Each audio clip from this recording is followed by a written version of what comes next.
देखो, तीन चीजें ना आपको अच्छे से हर सब्जेक्ट के लिए फॉलो करनी है। जो थ्री की प्रिंसिपल्स है ना हमारे पास। फर्स्ट ये कि आपको इंगेजमेंट रखनी है अपने सब्जेक्ट से एंड डेली लाइफ से। केमिस्ट्री है, chemistry is everywhere around us ना। अगर हम बात करें, the food we eat, the medicine we need, the water we drink, the clothes we wear, chemistry is everywhere, you name it. तो जब हम रेलिवेंसी बनाते हैं डेली लाइफ से किसी सब्जेक्ट की, तो वो सब्जेक्ट समझना हमारे लिए आसान हो जाता है। ठीक है। दूसरी चीज, क्लैरिटी ऑफ कॉन्सेप्ट्स होना बहुत जरूरी है। मेक श्योर अगर आपको कोई भी कॉन्सेप्ट, फंडामेंटल कॉन्सेप्ट जब तक क्लियर नहीं होंगे ना, हम आगे नहीं बढ़ेंगे। ठीक है।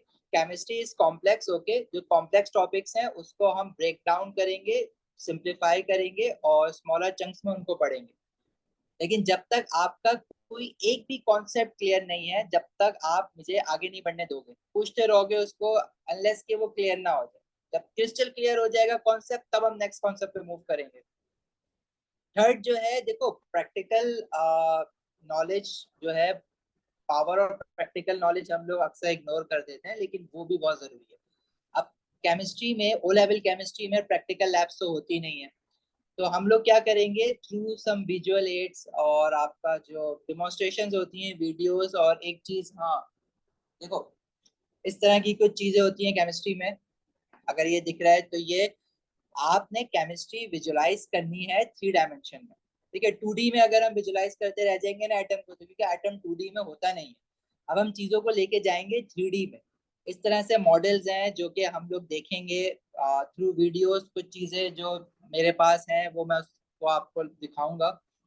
तो इस तरह से चीजों को लेके चलोगे ना, मतलब प्रैक्टिकल नॉलेज, एक तो हम ऑनलाइन है, ऊपर से ओ लेवल में वैसे ही प्रैक्टिकल्स होते नहीं है।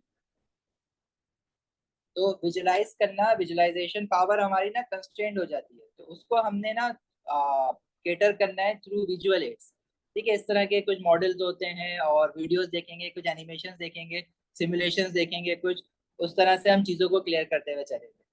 लेकिन आपका काम यह है कि आपने, अगर आपको कोई चीज समझ नहीं आती है, तो यू हैव टू इंश्योर कि जब तक फंडामेंटल कॉन्सेप्ट आपके क्लियर ना हो, आप चीज को आगे ना बढ़ने दो। सवाल पूछो, जितने ज्यादा सवाल पूछोगे उतने ज्यादा कॉन्सेप्ट आपके क्लियर हो। ठीक है। तो लास्ट टॉपिक हमने जो पढ़ा था वो एटॉमिक स्ट्रक्चर स्टार्ट किया था। We discuss the definition of an atom, atom की डेफिनेशन डिस्कस किया था। ऐसा ही था ना। where we studied about the जी structure sir. of an atom, where we discussed 3 types of subatomic particles, namely protons, neutrons, and electrons. And we discussed that protons and neutrons are present at the center of an atom, which is known as the nucleus of an atom. And electrons, they revolve around the nucleus. जैसे ये एक atom है। ठीक है। अब यहाँ पे जो है ना, ये एक्चुअली 5 एटम्स है। एक सेंट्रल एटम है, उसके साथ जो डिफरेंट एटम्स हैं वो अटैच्ड हुए हैं। तो इस तरह से जब हम चीजों को देखेंगे, सोचेंगे, तो अब फिर समझ आएगी। अब देखो, एटम तो वैसे भी नहीं दिखता है, तो एटम को हमने विजुलाइज ही करके चलना है। सेंटर में न्यूक्लियस है, प्रोटॉन्स और न्यूट्रॉन सेंटर में है, और इलेक्ट्रॉन्स जो है वो न्यूक्लियस के सराउंडिंग में रिवॉल्व कर रहे हैं। अच्छा, फिर हमने बात की थी इनके रिलेटिव मासेस और रिलेटिव चार्जेस के बारे में। प्रोटॉन्स, न्यूट्रॉन्स और इलेक्ट्रॉन्स का जरा जल्दी से मुझे बता दो, रिलेटिव मास क्या होता है और रिलेटिव चार्ज क्या होता है प्रोटॉन, न्यूट्रॉन्स और इलेक्ट्रॉन्स का।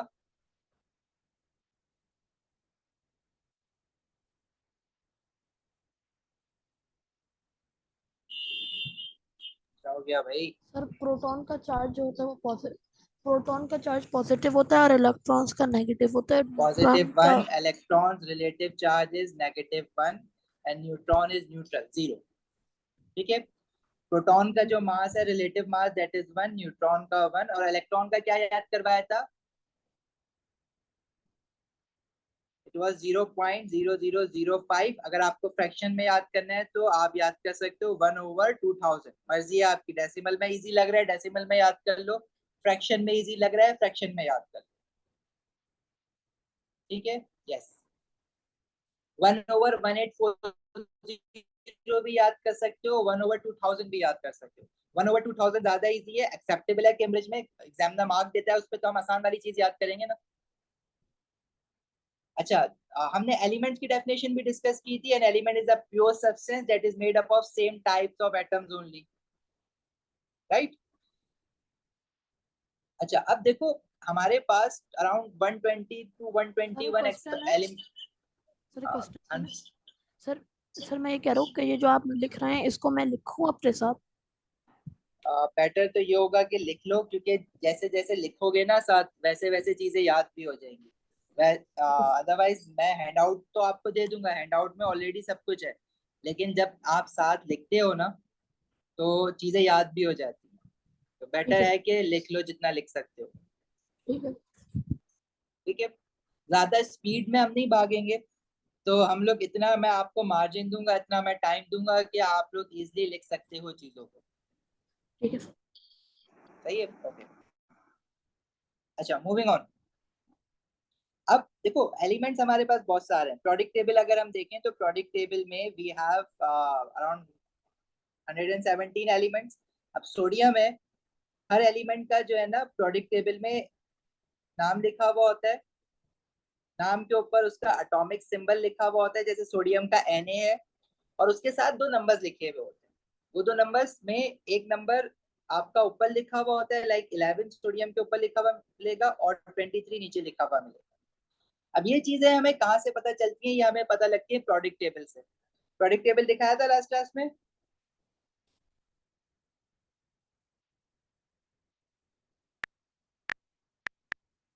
अभी देख लेते हैं प्रोडक्ट टेबल।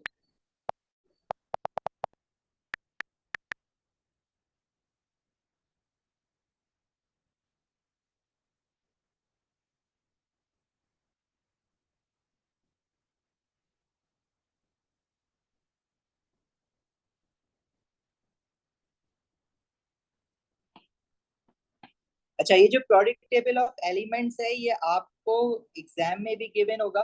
पेपर 1 पेपर 2 दोनों में गिवन होता है। पेपर 4 में ये गिवन नहीं होता, मतलब जो एमसीक्यू पेपर है उसमें भी गिवन होगा, थ्योरी पेपर में भी गिवन होगा, लेकिन ऑल्टरनेटिव टू प्रैक्टिकल में ये प्रोडक्ट टेबल गिवन नहीं होता। अच्छा इसका मतलब ये नहीं है कि आपको एटीपी के पेपर के लिए याद करना है। You are not suppose to learn it. ATP के साथ जो क्वेश्चंस होते हैं उसमें जो भी रिक्वायरमेंट होती है प्रोडक्ट टेबल की, अगर कोई क्वेश्चन की डिमांड है कि प्रोडक्ट टेबल से कोई एलिमेंट या उसका कोई भी नंबर यूज करना है, तो वो क्वेश्चन के साथ गिवन होता है, अलग से प्रोडक्ट टेबल अटैच करके नहीं देते हैं वो। तो वहां पे आपको क्वेश्चन के साथ ही इंफॉर्मेशन मिल जाती है। अभी जो प्रोडक्ट टेबल ऑफ एलिमेंट्स है बेसिकली, इसको अगर इसमें जो ये लिखा हुआ है ना की, इस की को देख के हम इस प्रोडक्ट टेबल को पढ़ते हैं। सबसे देखो पहले तो नेम होगा, name of an element, then we have atomic symbol. अच्छा उसके ऊपर एक नंबर है दैट इज एटॉमिक नंबर, इसको भी डिस्कस करेंगे ऑब्वियसली क्या होता है, और उसके नीचे एक नाम लिखा हुआ है रिलेटिव एटॉमिक मास। तो आज इन सारी चीजों को हमने डिस्कस करना है कि प्रोडक्ट टेबल को पढ़ते किस तरह से और प्रोडक्ट टेबल से क्या क्या इंफॉर्मेशन हमें मिलती है। अब जैसे यहाँ पे सोडियम है, तो सोडियम का पहले इन्होंने name is given, then it has an atomic symbol which is Na. The number at the top is known as atomic number and the number at the bottom is known as relative atomic mass. The name relative atomic mass has two more names जो मैं अभी आपको बताऊंगा। इस chapter में हम लोग relative atomic mass का नाम यूज नहीं करेंगे, हम लोग न्यूक्लियन नंबर यूज करेंगे एक्चुअली। अच्छा पहली बात तो ये कि जो सिंबल्स गिवन होते हैं एलिमेंट्स के, उन सिंबल के पीछे कोई बैकग्राउंड लॉजिक नहीं है। भाई सोडियम की स्पेलिंग में ना तो एन आता है ना ए आता है, but still it is given the symbol Na. Why? Because first we discovered sulfur element. अब सल्फर का हमने नाम दे दिया। अच्छा नाम देने के पीछे भी कोई बैकग्राउंड लॉजिक नहीं होती है सर, जिसने एलिमेंट डिस्कवर किया उसने अपनी मर्जी से नाम दे दिया। अब सल्फर का सिंबल एस दे दिया था, अगर सोडियम भी एस से स्टार्ट होता है और अगर सोडियम को भी हम एस लिख देते हैं तो फिर कंफ्यूजन रहती है कि सोडियम कौन सा है सल्फर कौन सा है, इसलिए सोडियम को Na दिया हुआ है। Some elements are two lettered, some elements are one lettered, जैसे यहाँ पे क्लोरीन है, this is two lettered symbol Cl, sir और एक सवाल है। सल्फर जो है वो वन लेटर्ड सिंबल है S। जी अंजला बोलो। सर मैं कह रहा हूँ कि अगर एस तो सल्फर हो गया, लेकिन हम एस ओ या एस डी भी तो लिख सकते थे सोडियम को। लिख सकते थे, मैं यही कह रहा हूँ कि उसके पीछे कोई बैकग्राउंड लॉजिक नहीं है। अब जिसने डिस्कवर किया ना उसने सिंबल भी दे दिया, ही जस्ट इंश्योर्ड कि भाई सिंबल रिपीट ना हो रहा हो। दे सकते थे, बिल्कुल दे सकते थे। अब ठीक है ये सर। कोई आर्ग्यूमेंट ही नहीं है हमारा कि भाई इसको कुछ और क्यों नहीं दिया, बस देने वाले ने दे दिया। ठीक है सर। समझ आई? अच्छा अच्छा, अब देखो, जब आप भी टू लेटेड सिंबल लिखते हो ना, जैसे क्लोरीन है, अब क्लोरीन में सी है और एल है, तो फर्स्ट लेटर हमेशा कैपिटल होगा, कैप्स में होगा, and second letter would always be small, C L. अब ऐसे नहीं लिखना कि सी लिख दिया कैपिटल एल लिख दिया। यूजुअली जो मिस्टेक्स करते हैं लिखते हुए, जैसे ब्रोमीन है तो बी और आर, नहीं, you have to write first letter in caps and the second letter should be a small letter r।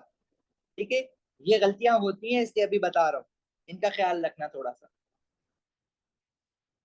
Clear है यहाँ तक बात?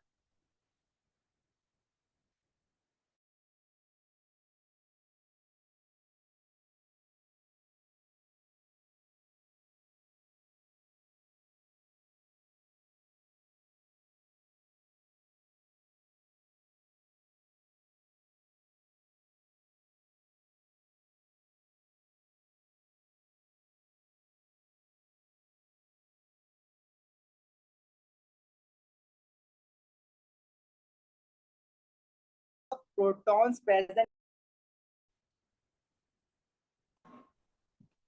अच्छा, एटॉमिक नंबर क्या बताएगा? It tells us about the number of protons present in the nucleus of an atom. अच्छा, ये साथ साथ लिख लो तो अच्छा है। It tells us about the number of protons in the nucleus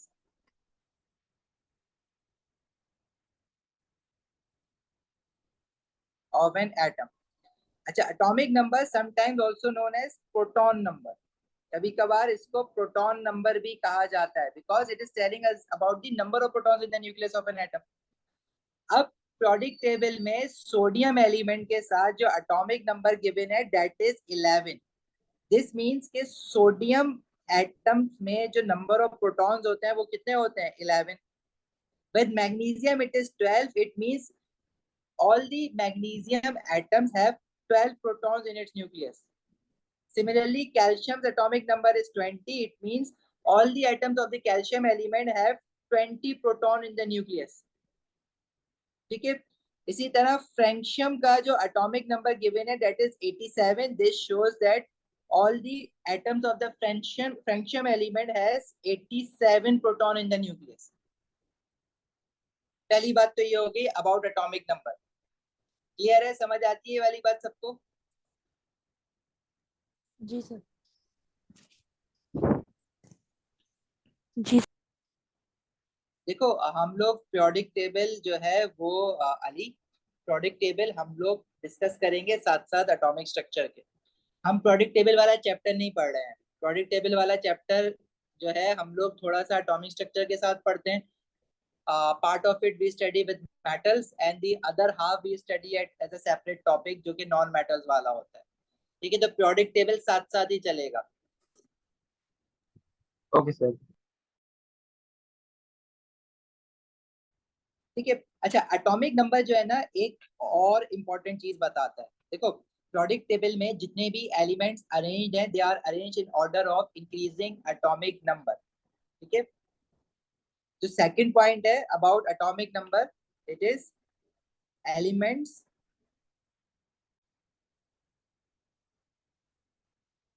in a periodic table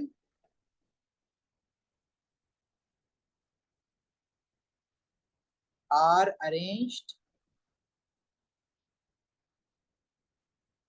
in order of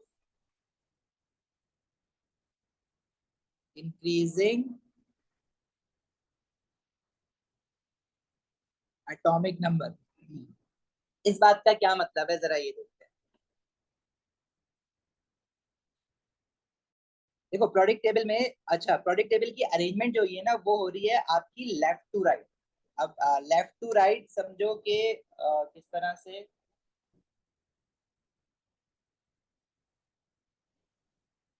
जैसे अगर हमारे पास कोई भी पेज है ना, उस पेज का जो ये वाला हाइड्रोजन दिया हुआ है ऊपर, फिर आगे हीलियम दिया हुआ है, हाइड्रोजन, हीलियम, लिथियम, बेरिलियम।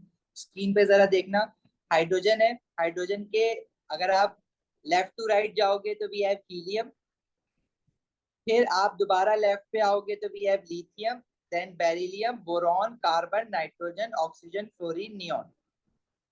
इसमें hydrogen atomic number is 1, helium is 2, lithium is 3, beryllium is 4, then 5, 6, 7, 8, 9, 10, then sodium is 11, magnesium is 12. So can you see the ascending order of counting from hydrogen, helium, lithium, beryllium, boron, carbon, nitrogen, oxygen, fluorine, neon, sodium, magnesium, aluminum, silicon, phosphorus.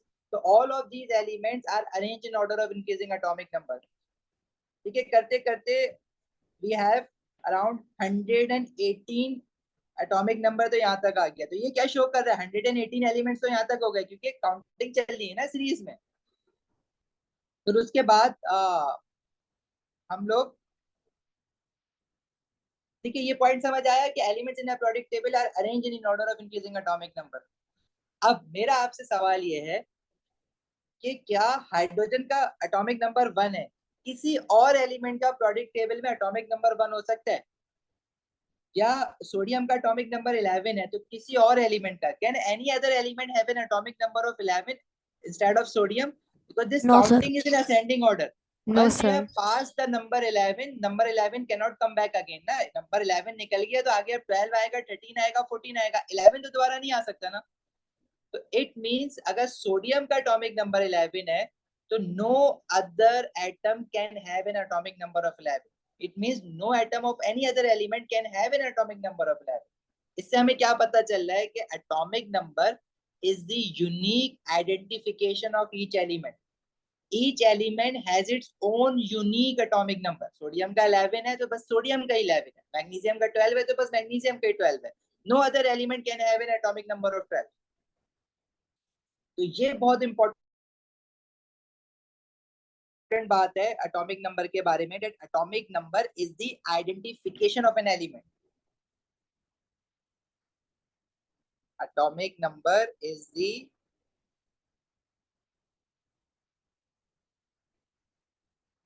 identification of an element, right?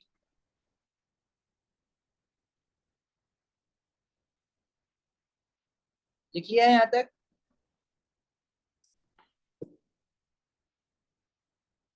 चलो एक और चीज बताता हूं about atomic number.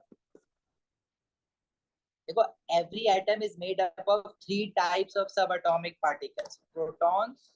No no, किस पे कह रहे हो, लिखा नहीं है उस पे कह रहे हो या कोई प्रॉब्लम नहीं है उस पे कह रहे हो?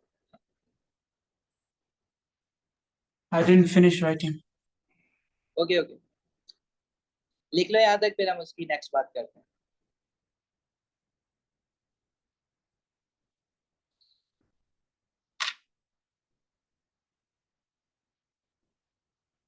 Sir, जी बच्चे, sir, can you tell me the code of the book which you are teaching?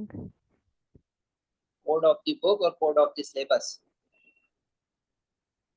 I mean the book. Book, actually I follow around 2 to 3 books.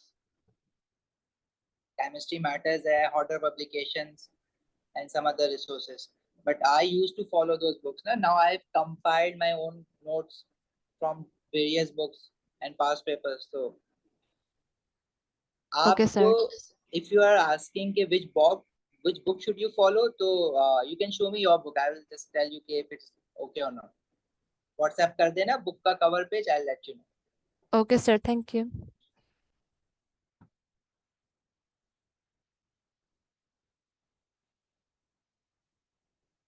चलें आगे बढ़े।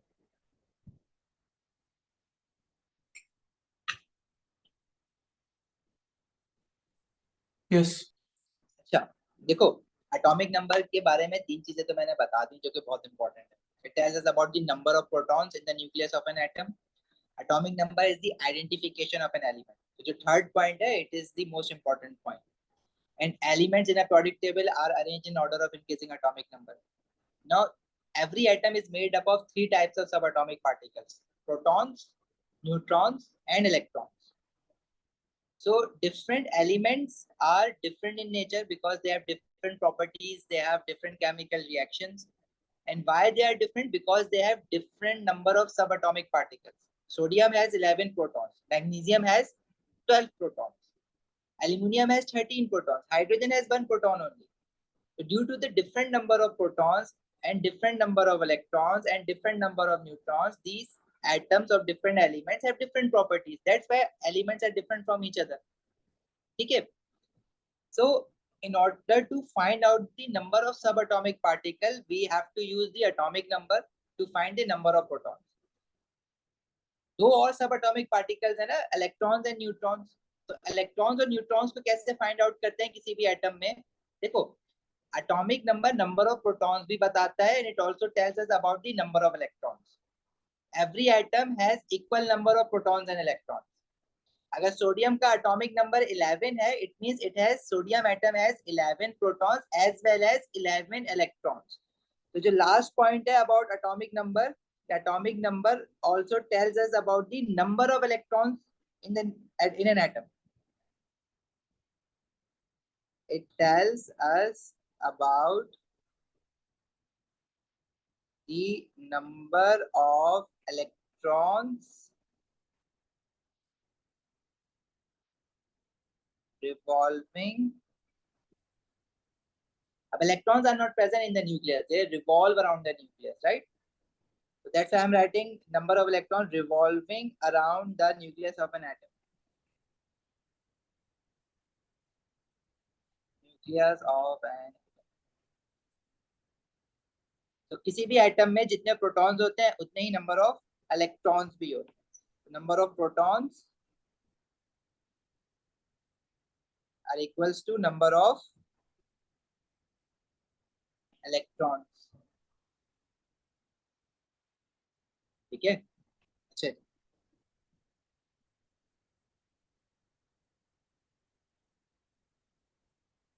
let's say if we have magnesium atom, its atomic number, the number written at the top of the magnesium symbol is 12, which is its atomic number, and the number written at the bottom of the magnesium symbol is 24. इस number को भी अभी देखते हैं इसका क्या काम है. So magnesium atom, each magnesium atom has 12 protons and 12 electrons. Now we need to know about the number of neutrons present in any atom. और उसके लिए हम लोग यूज करेंगे रिलेटिव एटॉमिक मास या न्यूक्लियॉन नंबर. तो जहर कुछ पूछ रहे हो?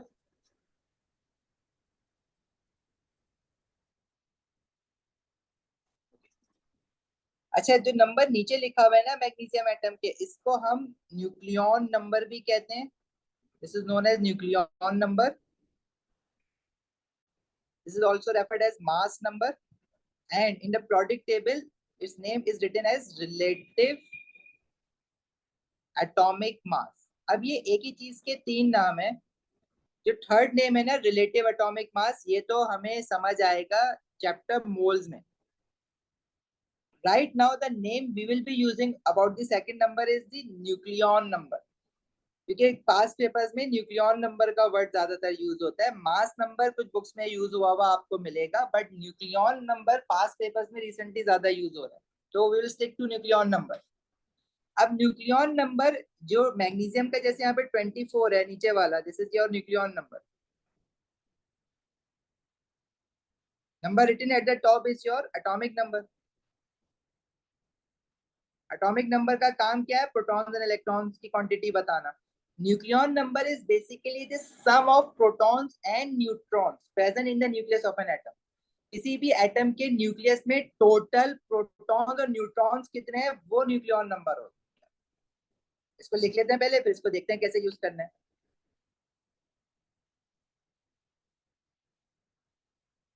tells us the sum is addition, जमा हुआ है, sum of protons and neutrons in the nucleus of an atom. क्या मतलब है इस बात का? Magnesium nucleon number is 24. Nucleon number is basically sum of protons, मतलब जितने भी प्रोटॉन्स है न्यूक्लियस में एंड जितने भी न्यूट्रॉन्स हैं उनको ऐड करोगे तो न्यूक्लियॉन नंबर बन जाएगा. 24 equals number of protons plus neutrons.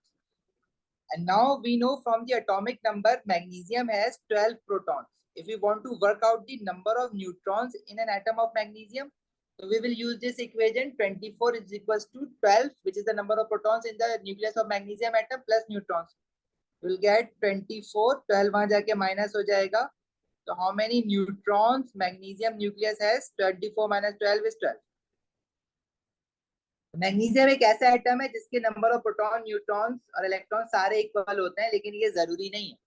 Her atom के इक्वल हो ये जरूरी नहीं है. जैसे अगर हम सोडियम के फाइंड आउट करें number of proton, neutrons and electrons, तो सोडियम के पास टोटल प्रोटॉन्स हैं 11. From its atomic number we know it has 11 protons. Electrons हैं 11.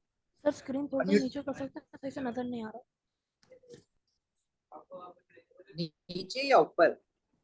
हाँ ना, सॉरी, ऊपर. Sir? सॉरी. जी. Sir, if we move from left to right in a periodic table, will the size of the atom change? Yes, it changes. Okay. So means when the atomic number it is increasing, so the size of the atom it will also increase. Okay. Actually, size of an atom is calculated or is measured when we are considering the energy shells around the nucleus. अभी तो हमने Okay. energy shells की बात नहीं की है. Okay. So basically, although across the period, if we are moving from left to right in the periodic table, so number of protons are increasing.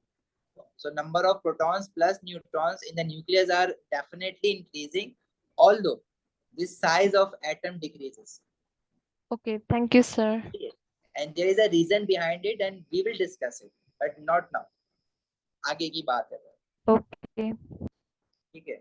But a very nice question. I liked it. अच्छा जी, neutrons की बात करें तो neutrons कैसे निकालोगे? You have to minus the nucleon number from the atomic number. That is 23 minus 11, which is 12 in this case.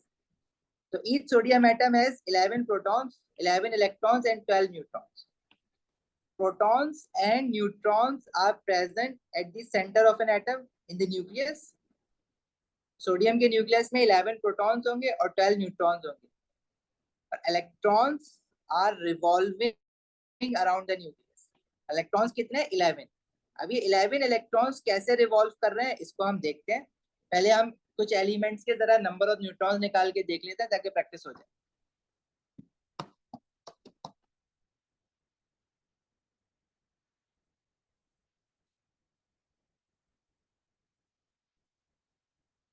कोई सवाल है और कुछ पूछना है?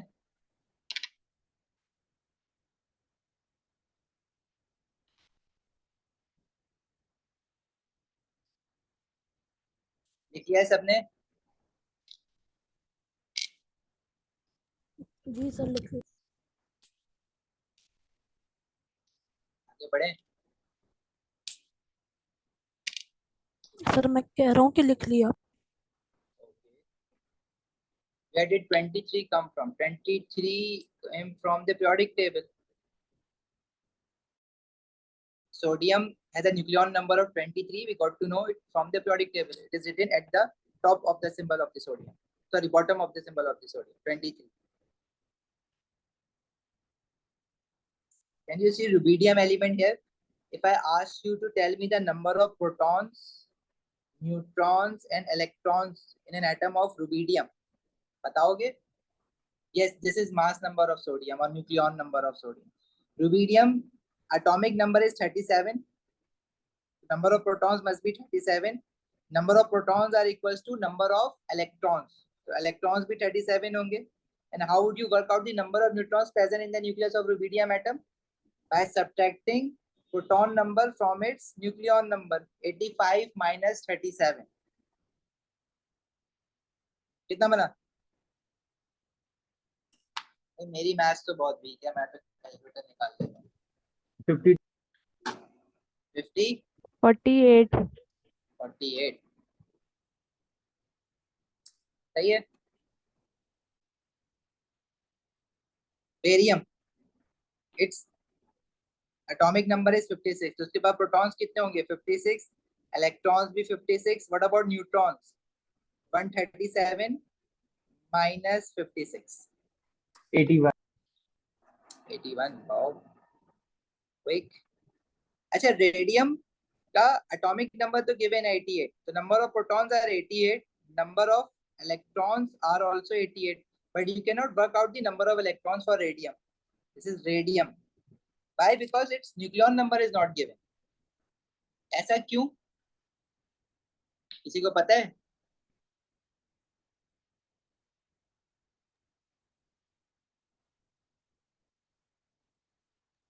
Maybe they are not discovered properly. Radium element is discovered and it has a unique atomic number which is 88. ठीक है, but its nucleon number keeps changing because it is a radioactive isotope. आगे करेंगे कभी, चलो इसके बारे में बात। देखो, जब न्यूक्लियस बहुत बड़ा होता है ना, तो उसके जो प्रोटॉन्स और न्यूट्रॉन्स होते हैं ना, वो एक साथ रह नहीं पाते, जिसकी वजह से हम कहते हैं nucleus starts disintegrating. Disintegrate means it starts breaking down. जब वो ब्रेक डाउन होता है तो न्यूट्रॉन उसके टूट के खत्म, बाहर रेडिएशंस बन के निकलते हैं। वो जो न्यूक्लियर बॉम्ब में रेडिएशंस होती है ना, वो वाली रेडिएशन। ठीक है, इसी तरह नेमिंग, जैसे Rutherford was a scientist who discovered the structure of an atom, who told us about the structure of an atom, तो उसके नाम पे एक एलिमेंट है रदरफोर्डियम। तो naming an element does not have any background logic, वो कुछ भी करके बस नाम दे दिया उन्होंने। सही है, चलो। तो now you can work out the number of protons, neutrons and electrons. मतलब सब एटॉमिक पार्टिकल्स आप बता सकते हो। किसी भी एलिमेंट के अगर एटम कम आपका पूछा जाए कि बताओ उसके पास नंबर ऑफ प्रोटॉन, न्यूट्रॉन्स और इलेक्ट्रॉन्स कितने हैं, let's say if you have gold atom, gold element के अगर एटम्स हैं, तो gold is represented by the symbol AU। तो if proton is 79, electrons revolving around the nucleus of gold atom is also 79, and neutrons you can find out by subtracting 79 from 197. 118 18 calculator से कर रहे हो, oral कर रहे हो? oral वाह भाई, नाइस। अच्छा जी, अच्छा एक बात बताओ, I just told you that atomic number is the identification of an element. मतलब एक यूनिक आइडेंटिफिकेशन है एटॉमिक नंबर किस हर एलिमेंट की। अब निकेल है, इसका एटॉमिक नंबर 28 है, तो हमेशा 28 ही रहेगा। But if I write 28 at the bottom of the symbol instead of writing at the top, अगर मैं नीचे लिख दूं और 59 ऊपर लिख दूं, क्या इसका एटॉमिक नंबर 59 हो जाएगा?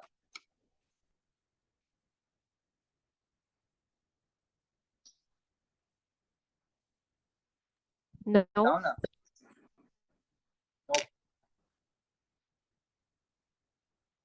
Atomic number will stay 59, doesn't matter if you write, sorry, atomic number will stay 28 for nickel. Doesn't matter if you write 28 at the bottom of the symbol, or you write in front of the symbol, or you write at the top of the symbol, it will stay 28 because it is a unique identification of nickel element.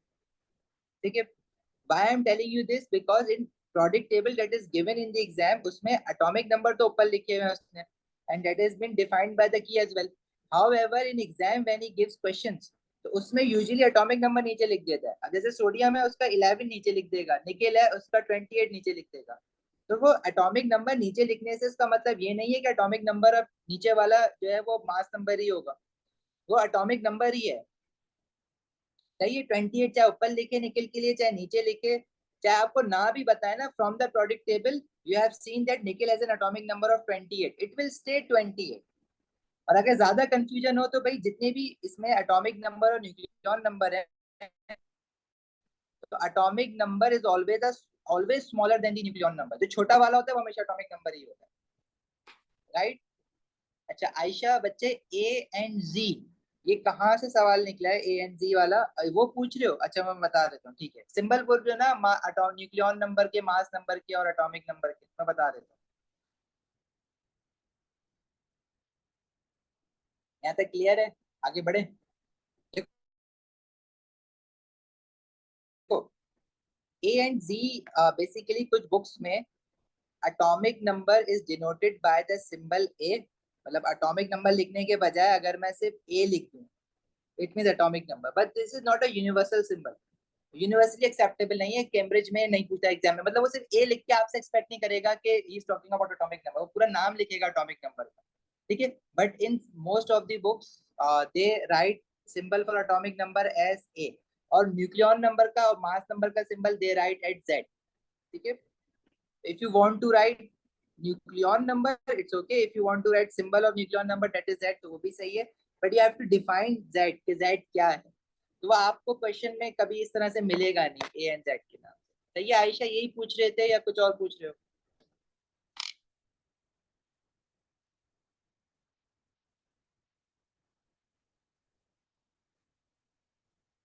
Smaller number is always the atomic number, Mina, except for hydrogen, because hydrogen is the only atom whose atomic number and nucleon number are equal. If I ask you to find the number of proton, neutrons and electron in hydrogen atom, hydrogen के अलावा ना सबका atomic number छोटा ही होता है, देख लो। Helium का atomic number 2 है, न्यूक्लियन नंबर 4 है। नियॉन का एटॉमिक नंबर 10 है और न्यूक्लियन नंबर 20 है। तो except for hydrogen, every element has a smaller atomic number than its nucleon number. अच्छा आयशा, आपका क्लियर हो गया सवाल? मीना आपका क्लियर हो गया? ओके कर दो तो हम आगे बढ़ते हैं।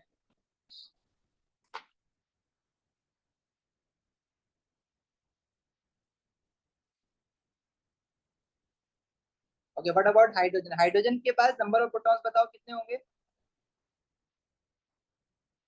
1। 1. Number of electrons 1। What about number of neutrons? Number of neutrons कैसे निकालते हो? Subtracting nucleon number from atomic number. अब 1 minus 1 would be 0. 0.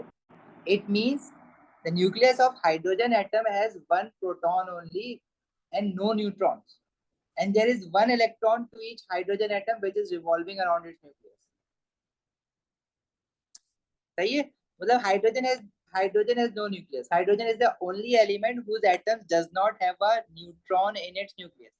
न्यूक्लियस तो है, सॉरी, बट न्यूक्लियस में न्यूट्रॉन्स नहीं है, सिर्फ एक प्रोटॉन है।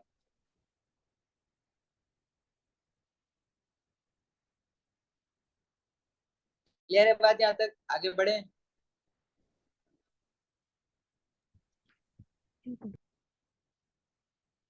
चलो,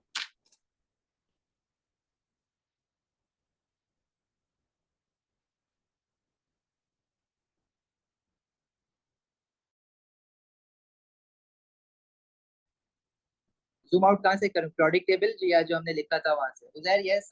at the end of a session, at the end of the class, हम इसको एक रिकैप भी लेंगे, और before next class, at the start of the next class, हम एक रिकैप और भी लेंगे, ठीक है। मैं सब समराइज कर दूंगा क्या क्या पढ़ा था।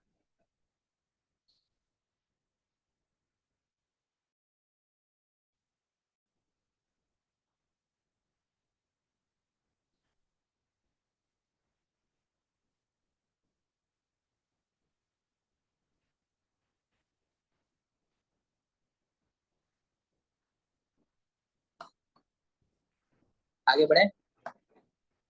Yes, sir. Thank you.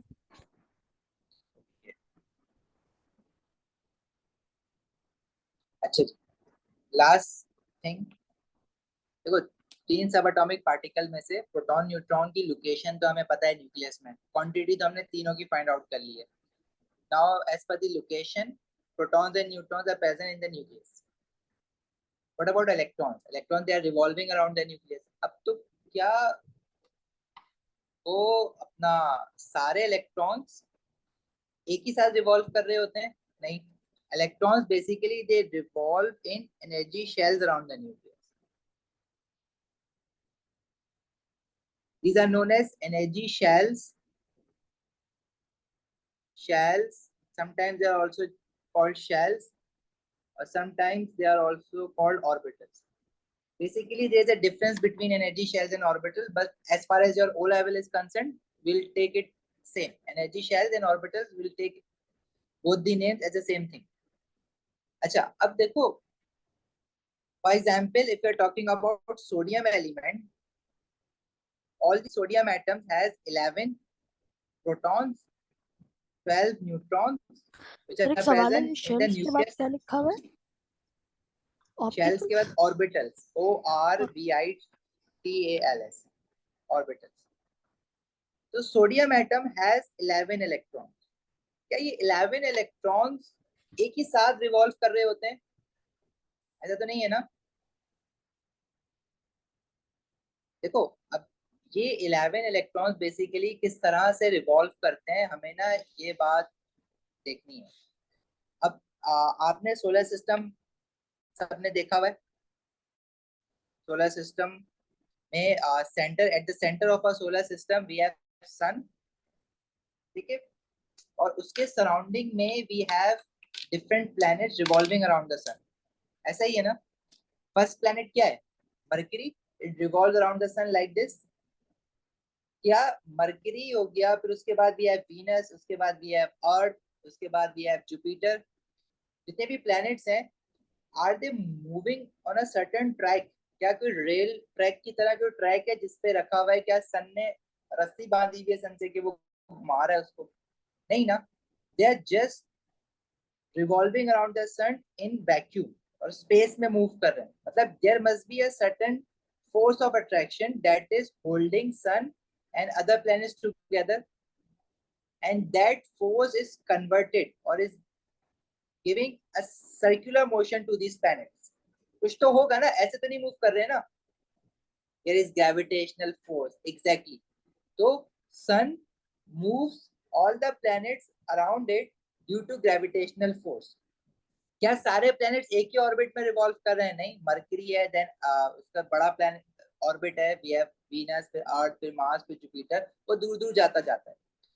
Similarly atom का स्ट्रक्चर जो है वो भी हम इसी तरह से डिस्क्राइब करेंगे, जिसको हम सोलर सिस्टम मॉडल कहते हैं. At the centre of an atom we have nucleus, and around the nucleus we have electrons revolving around the nucleus of an atom in different shells, or also known as energy shells. कुछ electrons nucleus के करीब घूम रहे होंगे, revolve कर रहे होंगे. कुछ इलेक्ट्रॉन्स न्यूक्लियस से दूर रिवॉल्व कर रहे होंगे. कुछ इलेक्ट्रॉन न्यूक्लियस से और दूर रिवॉल्व कर रहे होंगे. तो जो सबसे नियरेस्ट इलेक्ट्रॉन है, उसको हम कहेंगे these are the electrons of first shell. अब शेल का मतलब ये नहीं कि कोई इनक्लोज बाउंड्री है, वो स्पेस में मूव कर रहे हैं ऐसे. And also there must be a certain type of force between the nucleus of an atom and the electrons, which is revolving the nucleus around, which is revolving the electrons around the nucleus. जैसे planets को sun revolve करवा रहा है, इसी तरह nucleus electrons को revolve करवा रहा है. Planets के केस में वो जो force है उसको हम क्या कहते हैं? That is known as gravitational force. और yes, very good. और atom के केस में जो force between nucleus and electrons होती है, that is known as electrostatic force. अभी मैं नाम लिखवा नहीं रहा इलेक्ट्रोस्टैटिक फोर्स का, बट हम ये पढ़ेंगे आगे केमिकल बॉन्डिंग के चैप्टर में, इलेक्ट्रोस्टैटिक फोर्स. तो जो शेल्स होते हैं या एनर्जी शेल्स होते हैं, they are the path around the nucleus where electron revolves. That's it.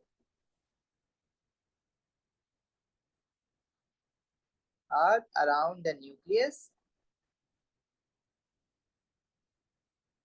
where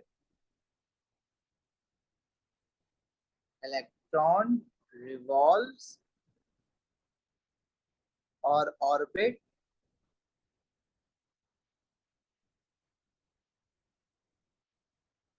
around the nucleus.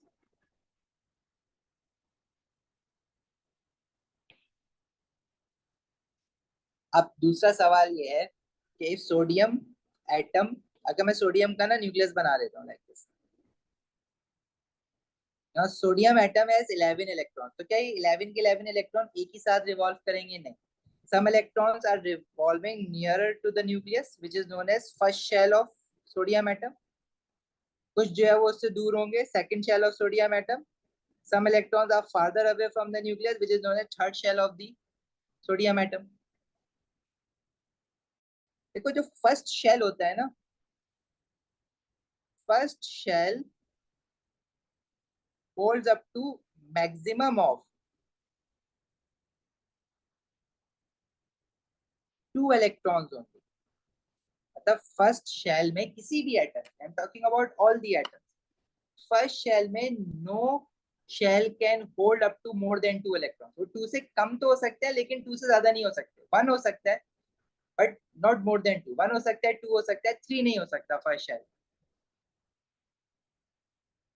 Second shell होता है किसी भी एटम के न्यूक्लियस के around, it can hold up to 18. Maximum of 8 electrons.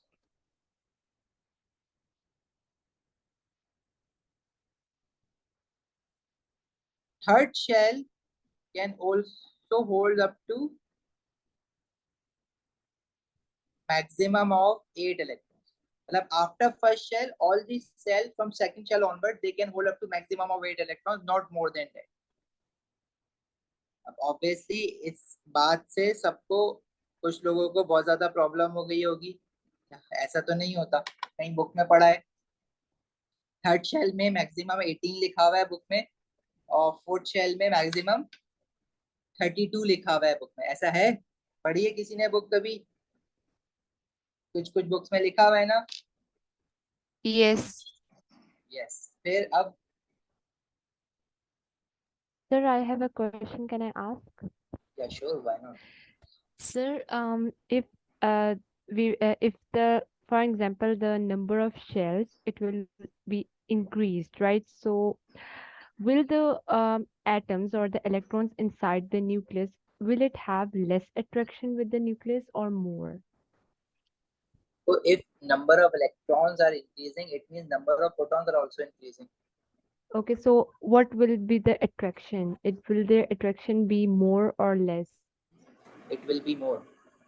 Okay, For example, thank you. if you have 5 protons and 5 electrons, and next you are talking that if we have 12 protons and 12 electrons, so the force of attraction between 12 protons and 12 electrons would be stronger as compared to force of attraction between 5 protons and 5 electrons. If you are increasing charge particle, number of charge particle, force of attraction will increase, right?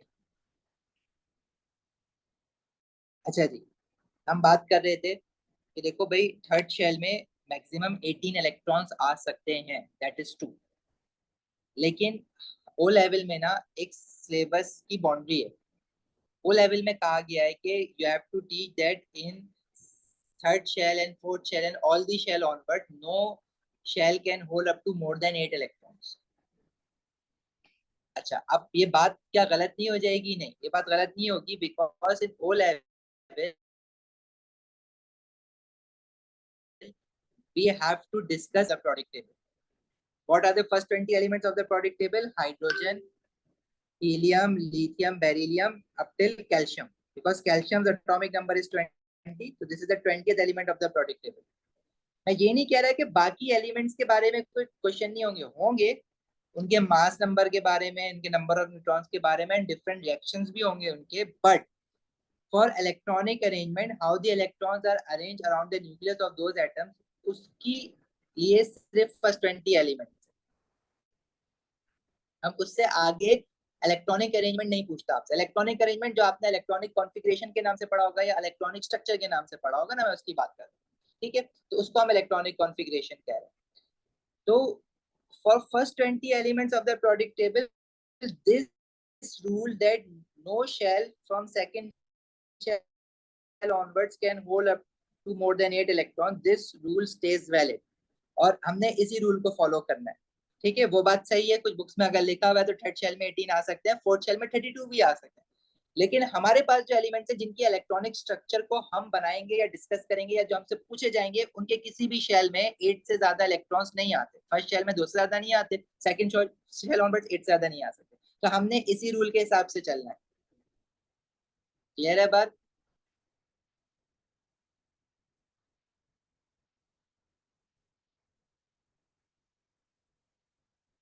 increasing number of shells decrease the pull on the electrons, eventually resulting in repulsion. Because pull on the electrons is due to the nucleus. If number of shells are increasing, it means they have more number of electrons. More number of electrons, and it means they also have more number of protons. Now protons are positively charged which are present in the nucleus. तो protons ही तो attract कर रहे हैं ना, जो pull लगा रहा है electron पे, वो कौन लगा रहा है? proton ही तो ना लगा रहा है, ऐसा ही है ना। तो जब electron बढ़ रहा है तो मतलब proton भी बढ़ रहा है, तो pull भी बढ़ रहा होता है। But size instead of increasing it decreases. उसका reason कुछ और है जो अभी हम discuss नहीं कर सकते, लेकिन तुम लोग सोच रहे हो, यही बहुत अच्छी बात है। अरीबा, बात समझ आई? थोड़ी बहुत। थोड़ी बहुत, अच्छा आगे समझ आएगी कि और ज्यादा ही, लेकिन वो अभी फौरन नहीं है, थोड़ा सा आगे चल के है। इतनी जल्दी जो है ना वो हम पहुंच सकते हैं वहां। इलेक्ट्रॉन रिपेल करते हैं एक दूसरे को ऑब्वियसली, ठीक है। जब ज्यादा शेल्स होते हैं तो वो रिपल्जन भी बढ़ जाती है उनकी, ठीक है। अब अगर मैं left to right product table में देखूंगा ना तो साइज छोटा होगा, लेकिन अगर मैं टॉप टू बॉटम देखूंगा तो साइज बड़ा होगा, ठीक है। Left to right number of shell same रहता है। अभी हम नहीं कर सकते ये बात, अभी इलेक्ट्रॉनिक कॉन्फ़िगरेशन पढ़ेंगे ना, फिर हम इसको जरूर डिस्कस करेंगे, रिमाइंड जरूर करवाना। सही है उजैर, बस हम खत्म कर रहे हैं क्लास, हमारा जो टॉपिक है वो कंक्लूड हो गया। इलेक्ट्रॉनिक कॉन्फ़िगरेशन नेक्स्ट क्लास से स्टार्ट करेंगे। अच्छा जी, अरीबा का सवाल हो गया, इसके अलावा किसी और का कोई सवाल है? कोई चीज पूछनी है, ध्यान में आ रही है? Yes Uzair, you may.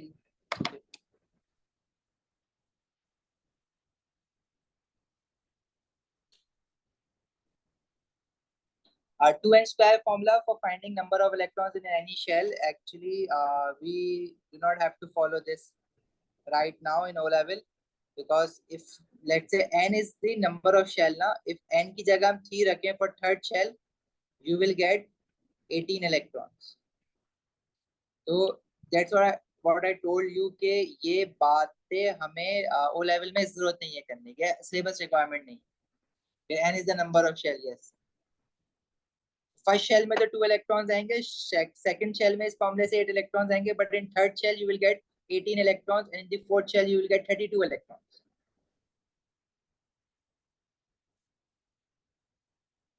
Clear Reva? तो वो बात सही है, लेकिन हम उसको ना पढ़ नहीं रहे, हमने ना अपनी बाउंड्री बनाई हुई है सिलेबस के हिसाब से।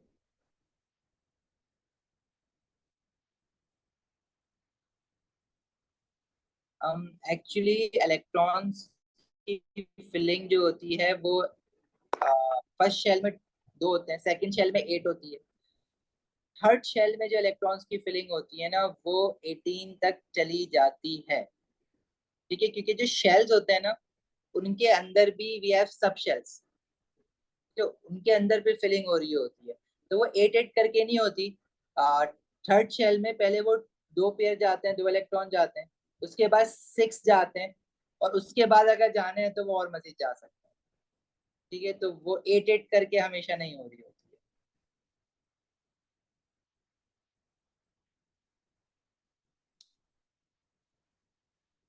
Yes, Abdullah, in today's class we discuss about how to find number of proton, neutrons and electrons, subatomic particles, and what are energy shells.